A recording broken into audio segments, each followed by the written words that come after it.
Across America and Europe, the same question is growing. Why does life feel harder when leaders keep saying everything is under control? Prices, borders, crime, wars, migration, housing, and trust used to sound like separate problems. For ordinary families now, they are one story. In America, the pressure starts with money, because that is the part people meet every week. Food is still expensive. Rent takes too much from the paycheck. Insurance, electricity, car repairs, and medical bills can turn a normal month into a problem. A person can work full-time, follow the rules, and still feel like the paycheck does not reach as far as it used to. Inflation is not just a number from the news for people living through it. It is the grocery bill that stays high after officials say prices are slowing. It is rent that does not come back down. It is the moment when someone hears that the economy is strong, then looks at his own bank account and sees a different story. Then another crisis appears overseas. Iran gets mentioned again. The Middle East gets tense. Washington talks about oil routes, security, and military strategy. A normal family may not follow every detail, but they understand the part that can reach them first. If oil prices move, gas can move with them, and transport costs can push food and goods higher. A conflict far away does not need to reach American soil to reach an American household. It can arrive through a gas receipt, a grocery bill, or a higher delivery cost. The border has become another long argument. This is not about people who came legally, worked, paid taxes, and built normal lives. The anger is about illegal crossings, weak enforcement, overloaded cities, long court delays, and a government that sounds strict with its own citizens but careful when the law becomes politically uncomfortable. Crime adds to the same frustration. People know every city is not collapsing, but they also know what they see. Stores lock basic products behind glass in some areas. Small businesses deal with theft and threats. Repeat offenders appear in the news, and families hear about violence in places that should feel normal. A shop owner wants the law to work. A worker going home late wants the street to feel safe. A parent wants to know why the same offender was free again. So when leaders say America is doing well, many people do not hear it the same way anymore. They see high prices, border pressure, crime, and another foreign crisis that could raise costs at home.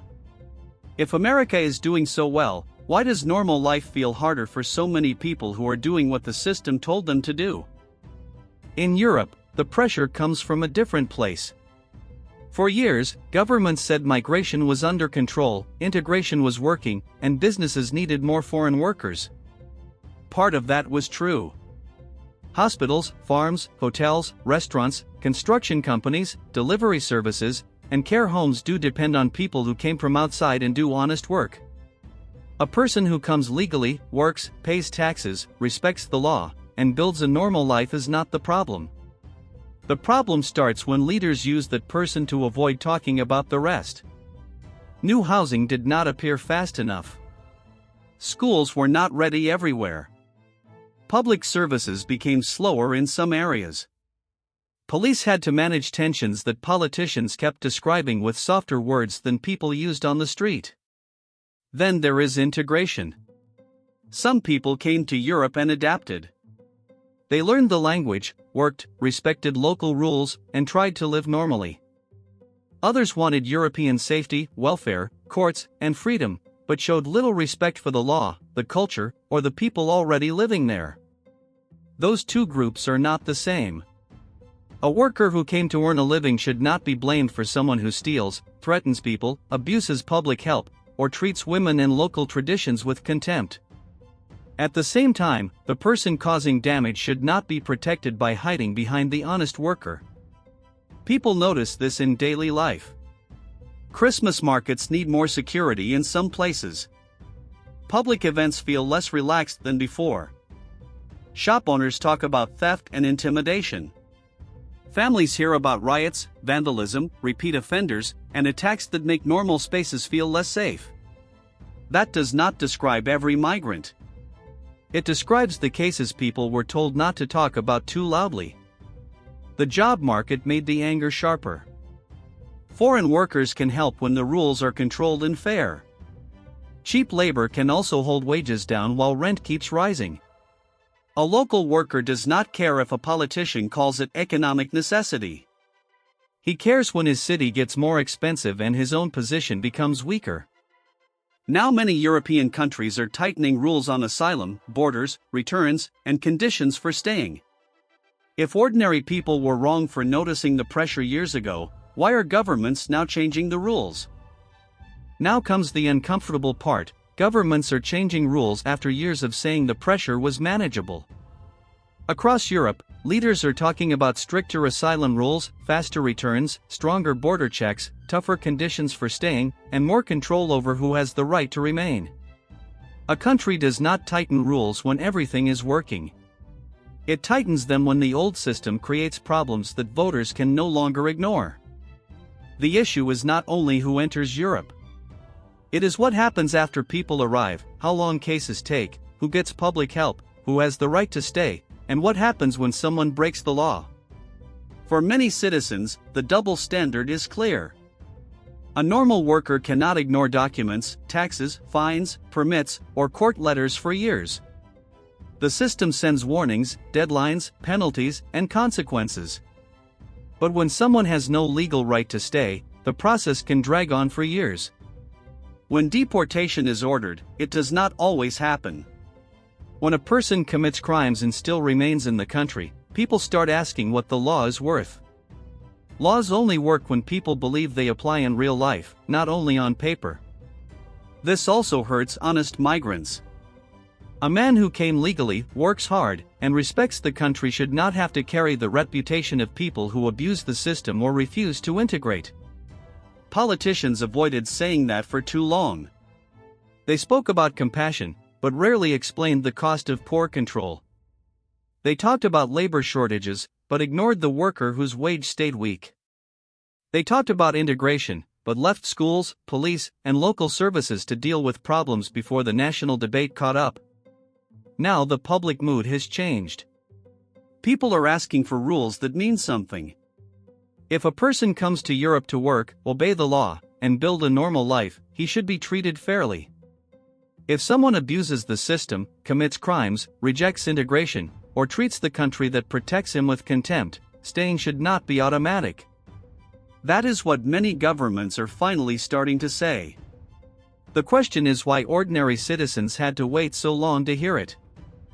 America and Europe are not dealing with the same crisis, but many people are noticing the same pattern. The rules feel strict for ordinary citizens and flexible for problems that governments do not want to face directly. In America, a worker can miss a payment and feel the system react quickly. At the same time, the border stays unresolved for years, crime becomes a political argument, prices remain high, and every foreign crisis brings a new reason for life to get more expensive. In Europe, people see a similar problem. A citizen has to follow every rule, wait for documents, pay taxes, and accept higher costs. But when migration control fails, deportations are slow, integration breaks down in certain areas, and companies benefit from cheap labor, the answer often becomes careful language and another political debate. That is where people lose patience. They know countries are hard to run. Prices can rise, borders are complicated, migration can be useful, and foreign conflicts can affect daily life. Most people understand that. The problem is when leaders keep explaining the difficulty, but avoid the result. If prices are still hurting families, say it clearly. If illegal migration is a problem, admit it.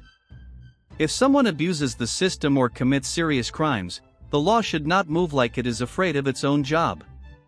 If companies use cheap labor to weaken wages, stop selling it as a victory for every worker. People are tired of speeches that leave the same problems standing. A family does not pay rent with a press conference. A shop owner does not protect his store with careful wording.